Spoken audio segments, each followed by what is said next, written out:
കടുവ ഭയം വിട്ടുമാറാതെ ഇടുക്കി. ചെറുതോണി കട്ടപ്പന റൂട്ടിൽ ഇടുക്കിക്ക് സമീപം ഇടുക്കി പാർക്ക് റോഡിലാണ് കഴിഞ്ഞ ദിവസം കടുവയെ കണ്ടത്. കടുവയുണ്ടെന്ന അഭ്യൂഹത്തെ തുടർന്ന് പ്രഭാത സവാരി വരെ ആളുകൾ നിർത്തിയിരിക്കുകയാണ്.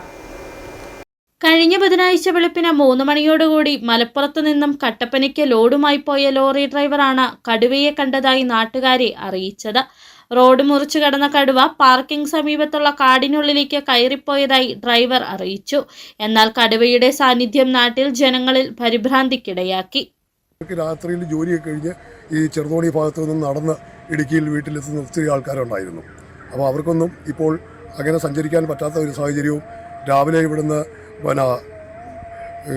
ആൾക്കാർ ഓടാനും നടക്കാനും ഒക്കെ ആയിട്ട് ഇറങ്ങുന്ന ഒരു 10-20 പേരുണ്ടായിരുന്നു. ഇപ്പോൾ അവരൊന്നും രാവിലെ ഈ റോഡിലോട്ട് കടുവയെ പേടിച്ചിട്ട് വരുന്നില്ല.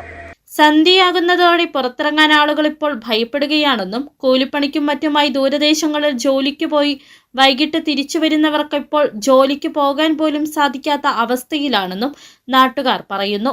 കുട്ടികളടക്കമുള്ളവർ ഭയന്നിപ്പോൾ വൈകുന്നേരങ്ങളിലുള്ള ട്യൂഷനും കളികളും നിർത്തി വീട്ടിൽ കയറുന്ന അവസ്ഥയാണ്.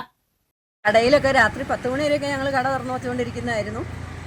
ഇപ്പോൾ അത് മാറി ഞങ്ങൾ 8:30 ആകുമ്പോഴത്തേക്കും കട അടയ്ക്കും. പിള്ളേരൊന്നും വരുന്നില്ല, എല്ലാവരും പേടിയായിട്ട് വീട്ടിൽ ഇരിക്കുകയാണ്. പിന്നെ കാൽനട യാത്രക്കാരുമില്ല. വെളുപ്പിനെ നടക്കുന്നവരോ വൈകിട്ട് നടക്കുന്നവരൊക്കെ ഒത്തിരി പേരുണ്ടായിരുന്നു. ഇപ്പോൾ ആരും അങ്ങനെ വരുന്നൊന്നുമില്ല. ആദ്യത്തെ ഒരു ദിവസം മാത്രം പരിശോധന നടത്തിയെങ്കിലും പിന്നീട് പരിശോധനയ്ക്കൊന്നും വനംവകുപ്പ് മറ്റ് ഇതര സംവിധാനങ്ങളോ തയ്യാറാകുന്നില്ല എന്ന ആരോപണവും ശക്തമാണ്. City vision, Idukki.